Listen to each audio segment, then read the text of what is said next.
আছে কোরআনে এসেছে আরশ ভাসে তাহার নিচে।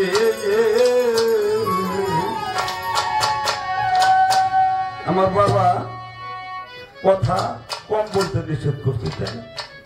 বাবা আমারও অজুতের মাঝে আল্লাহর অজুত রহিয়াছে, এই কথাটা যদি আমার গুরুর কাছে আমি জানতে না চাই তাহলে কি আমার বলবো? বাবা বলবো, আপনারাও কিছু বুঝবেন না, আমিও কোনো কিছু দিশা পাবো না।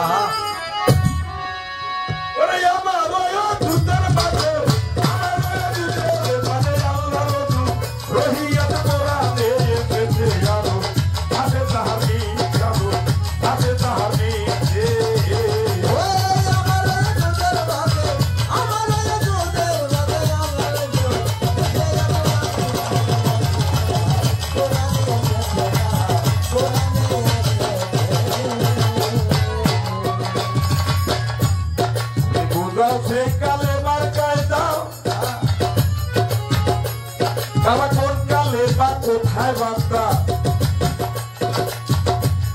আরে কোন কালে বা জবান খুলে এইভাবে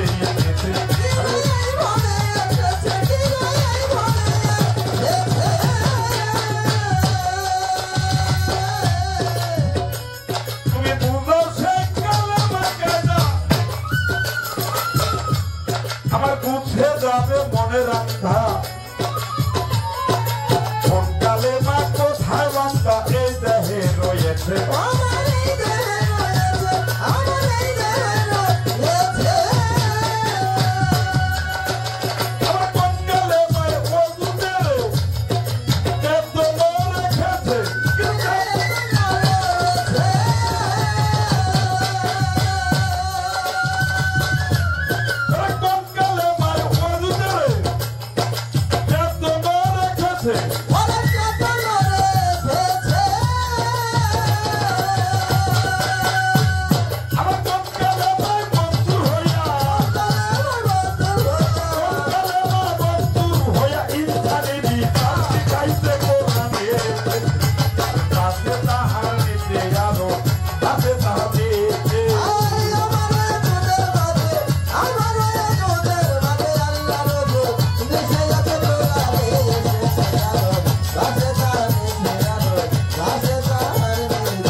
কোন কালে মা জবান খুলে এইভাবে এসেছে।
আপনাদের মাঝে কিছু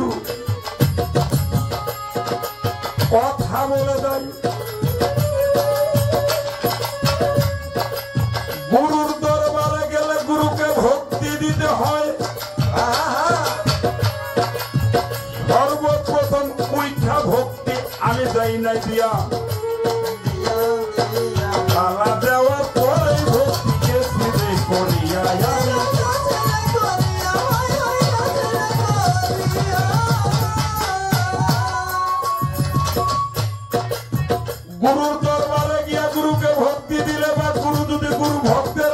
কেটে যায়।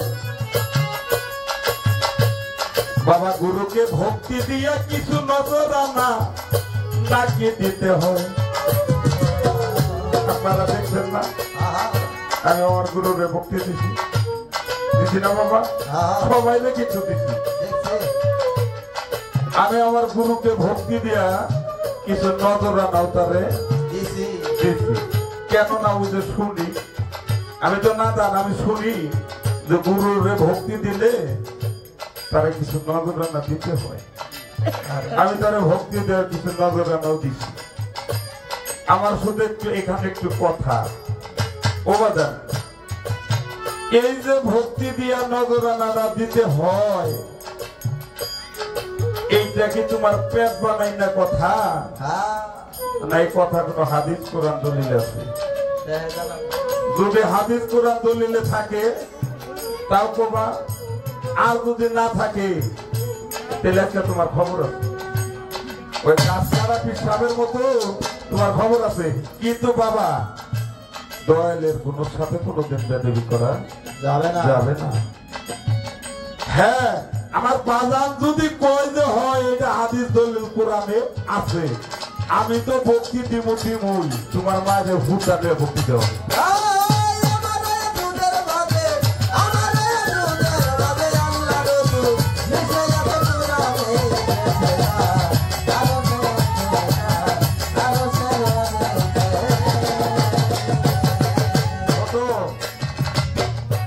আর একটু কথা জানতে চাবো, সেটা কি? আমরা সবাই দাবি করি মুসলমান, পাঁচ ওয়াক্ত নামাজ পড়লে তাকে বলে নামাজি, লক্ষ টাকা খরচ করে হজ করলে তারে কয় হাজি, এক মাস রোজা করলে তারে বলে রোজাদার, দান খয়রাত করলে পরে তারে বলে দানবী। তাহলে মুসলমান কোন? দান করলাম, যাকাত দিলাম, খয়রাত দিলাম, ব্যাগি করলাম তো টাকা পয়সা দিয়ে, তাহলে আমি মুসলমান কোন? নামাজ পড়লাম, আল্লাহর মসজিদ করে দেয়, আমি নামাজ পড়লাম, কিন্তু মুসলমান কোন? এতে কি মুসলমানের কোন অংশ আছে? তা যদি না থাকে বাবা, তাহলে যে আমরা দাবি করি যে আমরা মুসলমান, আমি মুসলমান, এই মুসলমান কি কোন সিধাই মুসলমানটা আছে? এই মুসলমান হইতে গেলে আমার কি কর্ম করতে হবে? অবশ্যই এখানে কোনো বিষয় আছে, তবে যদি কোনো বিষয় থাকে বাবা, আপনি একটু ভেঙে আমাদের সবাইকে বুঝাবেন। সবাই যে বুঝান আর না বুঝান বাবা, আমি কাঙ্গাল পাবো, আমার একটু বুঝে।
এই হেকমত সরকার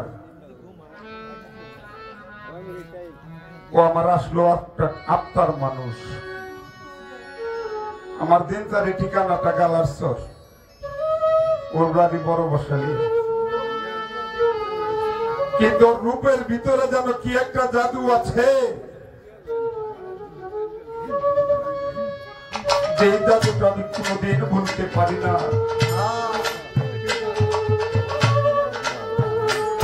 অনেক মানুষের সঙ্গে গান করেছি এই ছোট্ট জীবনে, কিন্তু আমার দরদের সাথে গান করলে মনে হয় যেন আমার রাস্তাটা ভরে যায়। তাই তো সাধক তার একটা কালামের মধ্যে বললেন, কি বললেন?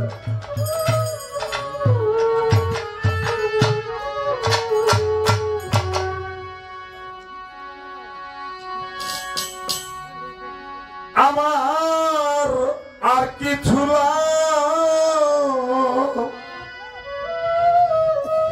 গেনা ভালো দয়াল সাম তুই সারা,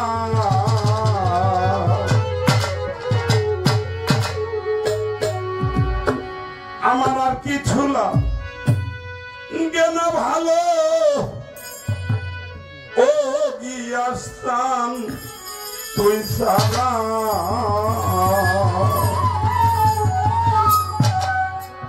আমি বাবার পীড়িতের পোড়া,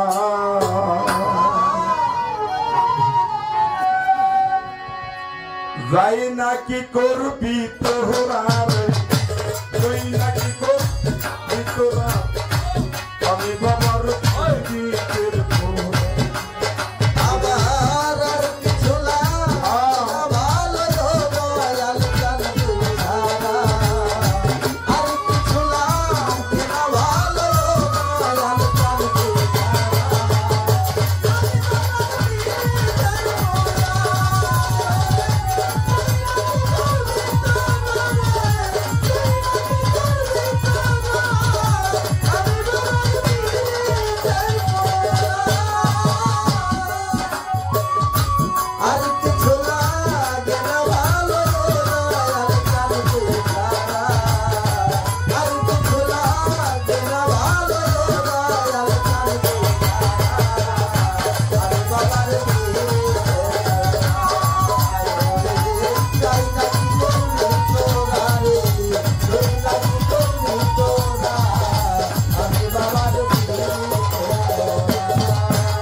আমি বাবার পীড়িতের পোড়া, যাই নাকি করবি তোরা, তুই নাকি করবি তোরা, আমি বাবার পীড়িতের পোড়া।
বাবা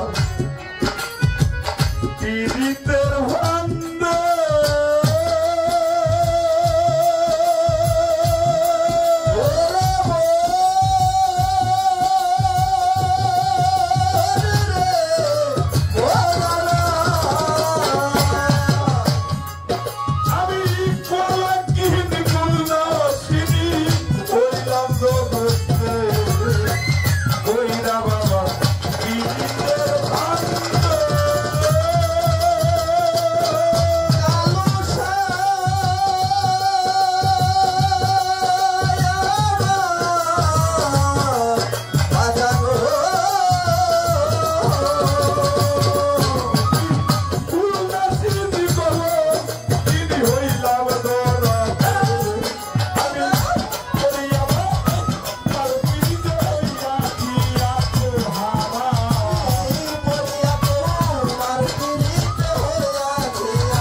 আমি বাবার পীড়িতে তোরা ওরে তুই নাকি কবি তোরা তুই নাকি কবি তোরা আমি বাবার পীড়িতে তোরা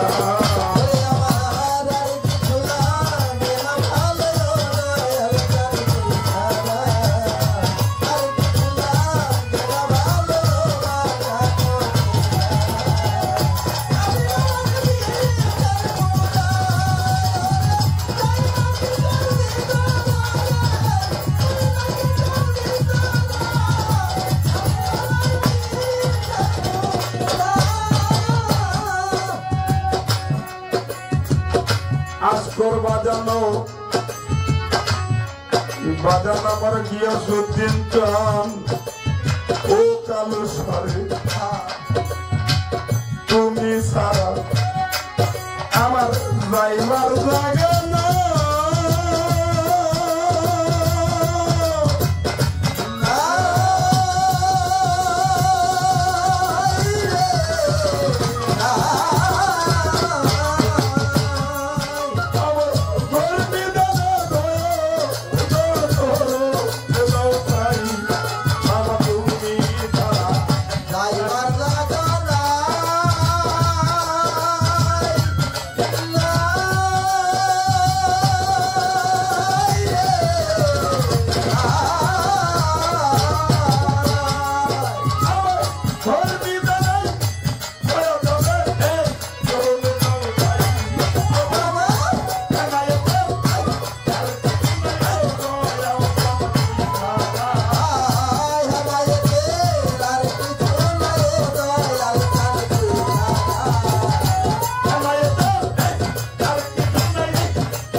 আমি বাবার আমি বাজার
সাধুগুরুর চরণ তলে রেখে মাতা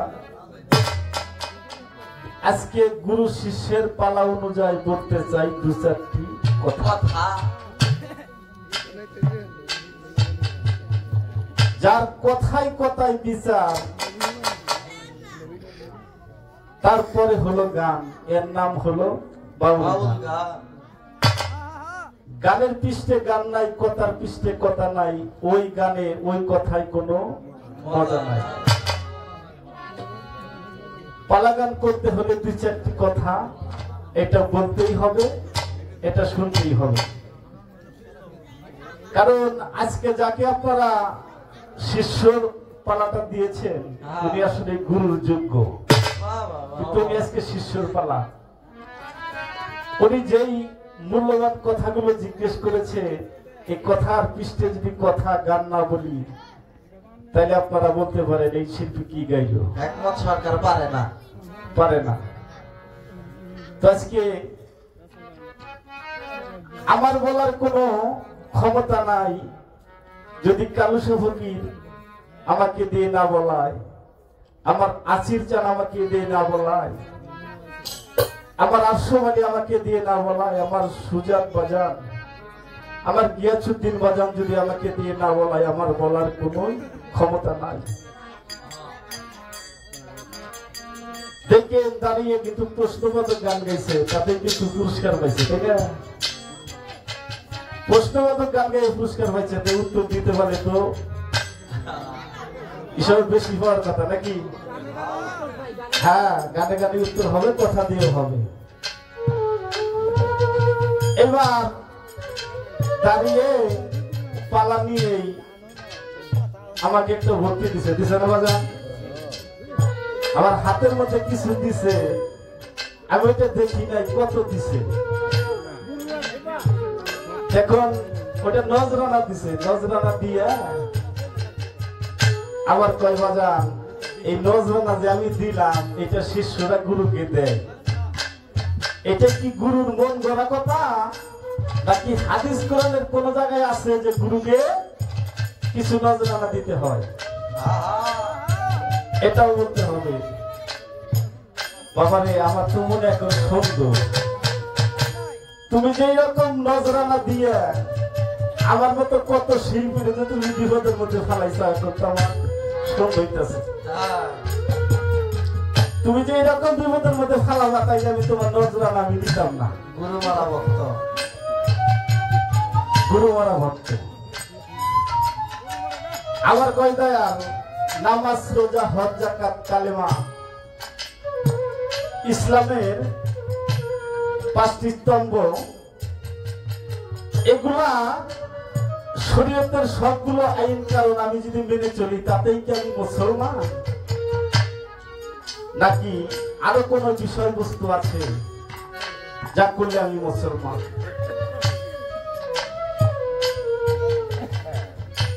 আল্লাহ এখন মোবাইলের যুগ, তাই না বাজান? এই মোবাইলের মধ্যে কোরআন আছে, অনেকেই যারা মোবাইল চালান তারা জানে। সূরা আল ইমরান 102 নম্বর আয়াত।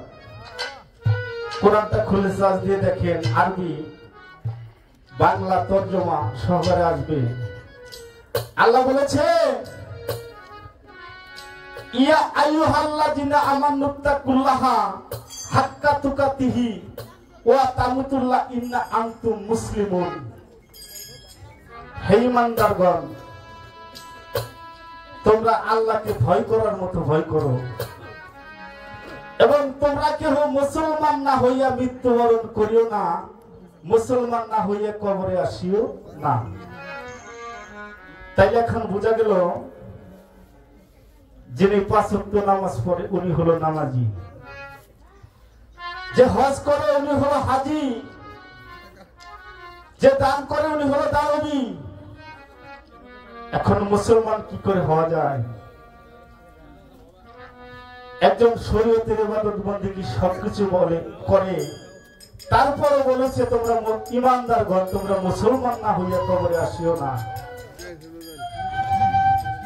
কারণ এই জগতের মধ্যে যার দিল সমর্থিত হয় নাই, যিনি আত্মসমর্পণ করে নাই, যিনি একজন মানুষ হয়ে মানুষের কাছে যায় নাই, তিনি কখনোই মুসলমান হইতে পারে না। কারণ আত্মসমর্পণকারী হলো মুসলমান। এটা আল্লাহর কোরআনের সূরা আল ইমরানের 102 নম্বর আয়াতের মধ্যে আছে। এইগুলো তার একটি কথা শর্টকাটে শেষ করবো, বাজার বেশি কথা বলবো না, কারণ আমাদের মতো ছোট শিল্পী বেশি কথা বললে এটা মানুষ শুনবে না। এখন এই নাজরানের বিষয় সূরা আল মুজাদ্দাদিলা, ওইখানে আল্লাহ বলেছে তোমরা যদি কেহ রাসূলের কাছে কান কথা শোনার জন্য যাও, তার আগে তোমরা কিছু সাদকা প্রদান করো। তাই নবী নাই, এখন হলো বেলায়েতের যুগ, পীর মুর্শিদ, উনি নায়েব রাসূল। ওনার কাছে যাওয়ার আগে আমাদের সেই সাদকা, সেই নাজরানা প্রদান করতে হবে। সেখান থেকেই এই আইন ছোট্ট করে তোমার জবাব শেষ করলাম। এবার ভেজাল হলো এই কালেমা নিয়ে, তাই না বাজান? আমারও ওজুদের মাঝে আল্লাহর ওজুদ রহিয়াছে, কোরআনে এসেছে আরশ ভাষ্যে তাহার নিচে। বুঝাও সেই কালেমার কায়দা, বুঝে যাবে মনের ধান্দা, কোন কালেমায় আছে বান্দাই দেহের ভিতরে, কোন কালেমা ওজুদের চেতনার কাছে, কোন কালেমা মুনসুখ হইয়া ইসলামী বেদ শিখাইতেছে। এবার মরার সময় কোন কালেমা সঙ্গে যাবে, কোন কালেমা হিসাবের সময় হিসাব নিকাশ দিবে, এই বিষয় নিয়ে একটি গান উনি লিখেছে আজহার সাইজি। এবার এই কালেমার বিষয়টা হলো বাজান,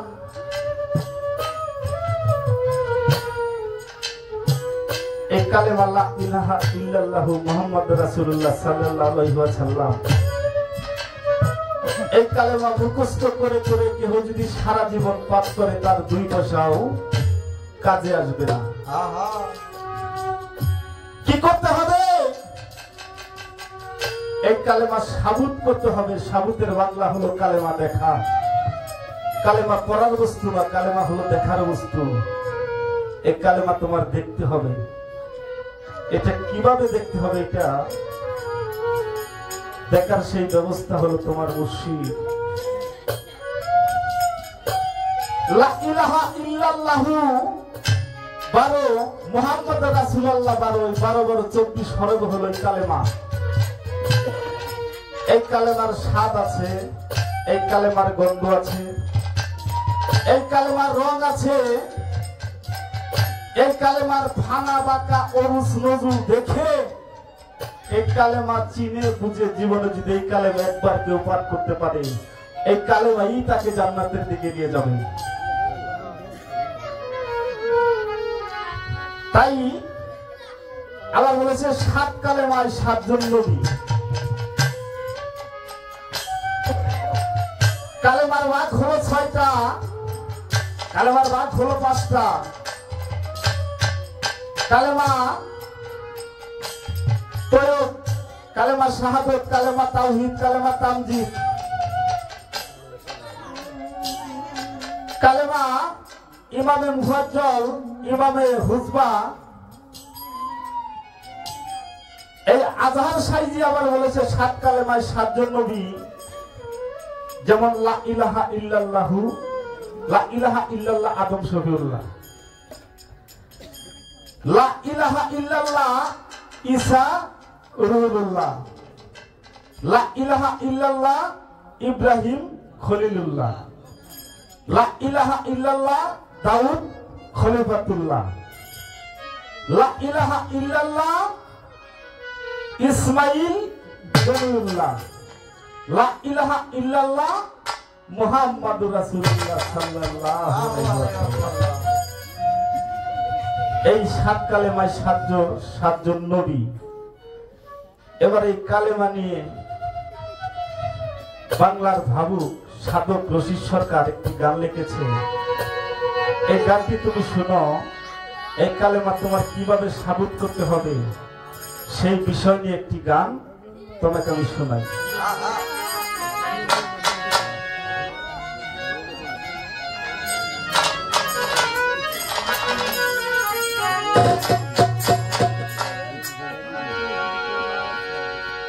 বাবারে তোরা তো বসে সুসাই, তোর একটু নিচে বলি বাবা ভালো হইতে, আমাদের পাশে জায়গা আছে, তোর একটা আমাদের কাছে। আসলে গান শোনার বয়সটাই কিন্তু এখন তোদের, তোরা শুনে শুনে অভ্যাস কর, তোদের দরকার আছে।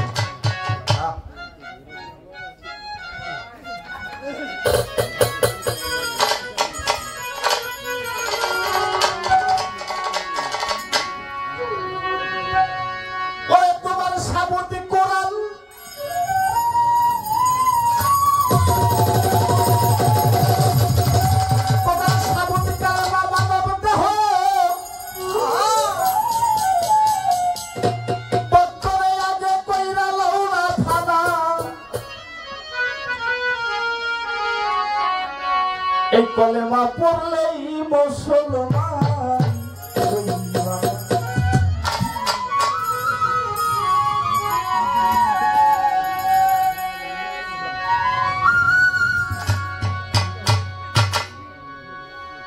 কালেমা তৈয়ব হয় উদ্দিষ্ট বাণী, বাবারে তাহার চাইতেও বেশি, শাহাদত হয় সাক্ষী স্বরূপ, মিথ্যা কইলে দোষী রে, মিথ্যা কইলে দোষী।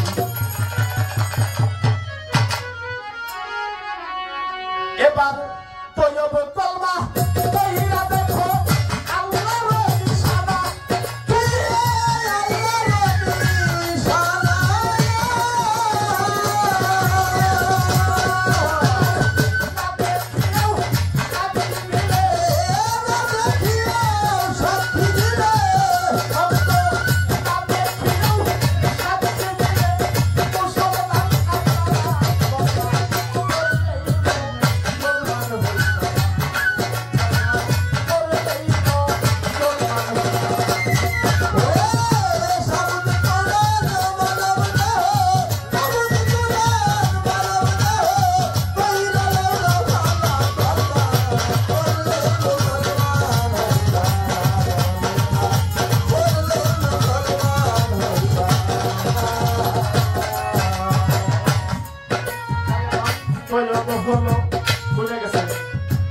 তৈয়ব হলো বিশ্বাসের গাছ,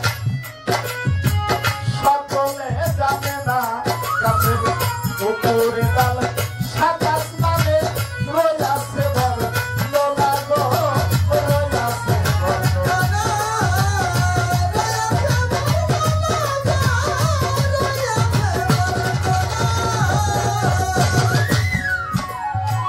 তৈয়ব হলো বিশ্বাসের গাছ, সকলে জানে না, গাছের উপরে ডাল সাদা স্নানে রইয়াছে বর, লোলা গো রইয়াছে বর, লোলা রইয়াছে বর, লোলা গো রইয়াছে বর, লোলা।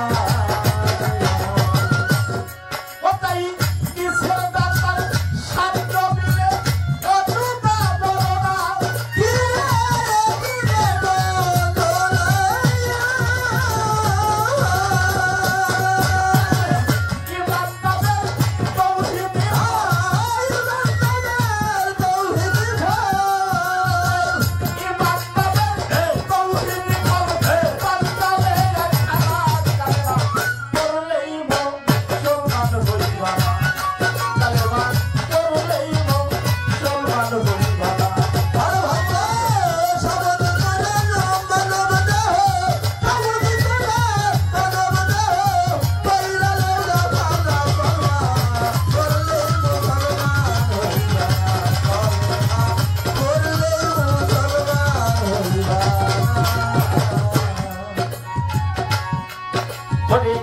ইমান নামে ফলের রস হয়, বিসমিল্লাহর বাণী, মাওলাকে রং করল দেওয়া হাদিস কোরআন জানি রে হাদিস কোরআন জানি হাদিস কোরআন জানি হাদিস কোরআন জানি ইমান নামের ফলে রসয় রাজাতে বিসমিল্লাহর বাণী মাওলাকে